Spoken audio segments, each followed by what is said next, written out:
शेवटचा दिवस होता आणि महायुतीचे जे तिन्ही राज्यातील प्रमुख आहेत, आदरणीय मुख्यमंत्री देवेंद्रजी फडणवीस साहेब, उपमुख्यमंत्री एकनाथरावजी शिंदे साहेब आणि उपमुख्यमंत्री अजितदादा पवार साहेब यांनी सगळ्यांनी तिघांनी सर्व संबंधित नेते आणि संबंधित जे मंत्री आहेत त्यांना आवर्जून सांगितलं होतं की या जिल्हा परिषदेच्या निवडणुकीमध्ये आपण महायुती करायला हवी। या बाबतीमध्ये पुढचं असं ठरलं की प्रत्येक जिल्ह्यामध्ये विधानसभावार जे योग्य वाटतं त्या पद्धतीने आपण एकत्रित यावं आणि गेले काही दिवस या विषयावरती आम्ही सर्वांनी मेहनत घेतली आणि आपल्याला सांगताना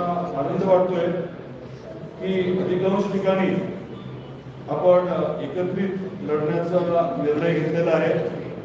त्यामुळे भारतीय जनता पार्टी बरोबर शिवसेना आणि राष्ट्रवादी देखील एकत्र लढणार आहे। उद्याच्या स्क्रुटिनीनंतर आमच्या सर्वांची एकत्रित प्रेस कॉन्फरन्स देखील होईल। आज तिकीट किंवा त्या बाबतीमध्ये जास्त न बोलता आपल्या माध्यमातून मला एकच आवाहन करायचं आहे, जसे आज प्रवेश झाले आणि गेल्या अनेक दिवसांपासून प्रवेश होत आहेत, माझी सर्व जे आता उमेदवार आहेत त्यांना आवर्जून एक सांगणं आहे की येणाऱ्या या निवडणुकीच्या काळामध्ये आपण परत एकदा सर्वांनी विचार करावा आणि महायुतीचे जे उमेदवार आहेत त्यांना योग्य ते सहकार्य करावं। आपण जिल्ह्याचा कायापालट करत असताना अतिशय मोठ्या प्रमाणामध्ये योजना आपल्या जिल्ह्यासाठी मंजूर होत आहेत, मोठ्या प्रमाणामध्ये निधी उपलब्ध होतोय आणि अनेक विशाल प्रकल्प हे आता कार्यान्वित झालेले आहेत। त्यामुळे विकासाच्या मुद्द्यावरती जसं नगर परिषदेची निवडणूक आपण लढलो त्याच धर्तीवर आता जिल्हा परिषद पंचायत समितीची निवडणूक देखील आपण विकासाच्या मुद्द्यावरती लढणार आहोत। केंद्रात आणि राज्यात आपलं सरकार असल्यामुळे, आपलं एनडीएचं सरकार, महायुतीचं सरकार असल्यामुळे स्वाभाविकपणे जिल्हा परिषद आणि पंचायत समितीत आपली सत्ता आल्यानंतर आपल्या प्रत्येक नागरिकाला, ग्रामस्थाला योग्य तो न्याय मिळेल, निधी मिळेल आणि ज्या काही आपल्या प्रकल्पांचा विषय आहे तो निश्चितपणे मार्गी लागेल।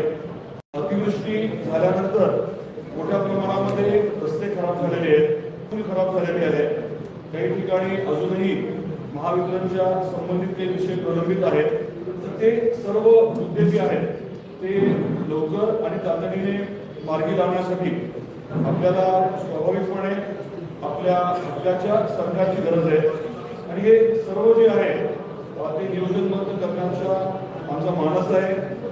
पुढच्या आठवड्यामध्ये आमचा जो काही संकल्प आहे, वचनपत्र जे आहे ते आम्ही आपल्यासमोर सादर करणार आहोत। जिल्ह्याभरामध्ये अनेक मोठे प्रकल्प आपण हाती घेतले, काही नवीन विषय देखील आपण हाती घेणार आहोत।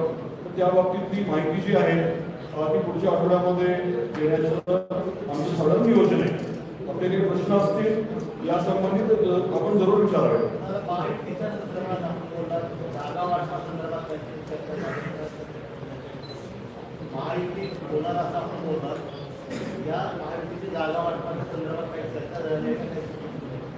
स्वाभाविकपणे चर्चा झालेली आहे, परंतु पेपर लवकर नसतो फोडायचा।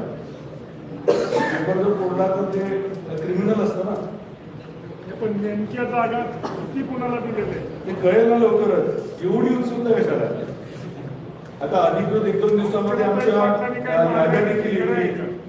अर्चनाताई पाटलांनी माघार घेतली, खरं आहे का? पक्ष आदेश आहे का आपण स्वतः घेतलेला? अर्चनाच्या बाबतीमध्ये ते परत तसं तर पेपर का फोडायला होता तुम्ही? योग्य वेळेस योग्य त्या गोष्टी सांगितल्या जातील ना। आता तुम्ही उद्या स्क्रुटिनी आहे, स्क्रुटिनीमध्ये काय होतं बघा। मला एक कळत नाही की आमची रणनीती आहे ती एक्सपोज आम्ही करावी अशी अपेक्षा काय आहे तुमची?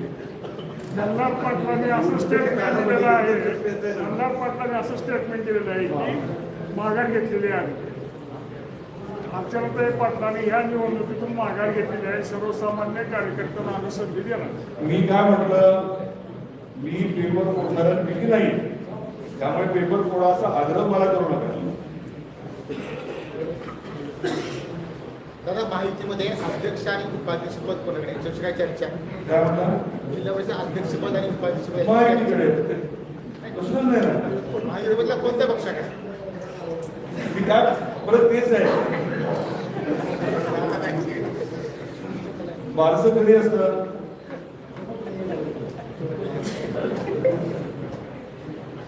सध्या भाजपमध्ये इन्कमिंग दिसतंय, म्हटलं इन्कमिंग भरपूर दिसतंय. नेमक्या आकडेवारी तरी कळलं का किती इन्कमिंग झाली? आपल्याला अगदी रोजची आकडेवारी जी आहे व्यक्तीविषयी आपल्याला फेसबुकवरती उपलब्ध आहे, इंस्टाग्रामवरती उपलब्ध आहे आणि पाहिजे तर व्हॉट्सअपवरती उपलब्ध आहे. आम्हाला सुद्धा मोजायला मोजणं शक्य नाहीये, पण आपण मदत केली तर चांगलं होतं. पण नेमकी जादू काय चालू केली भाजपने की इन्कम एवढ्या मोठ्या प्रमाणात वाढले? ते खरं सांगण्यात जे अधिकृतरित्या सांगू शकतात ते आज इथे नाही आहे. उद्या सकाळी त्याला एक वेगळी, उद्या संध्याकाळी एक वेगळी घ्यायला जाऊ आपण. दत्ताभाऊनं सांगतो की 800 का काहीतरी आज झालं, 800 जास्त झाले असते.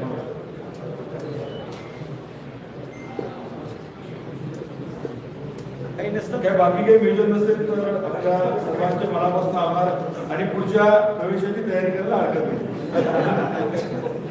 थँक्यू.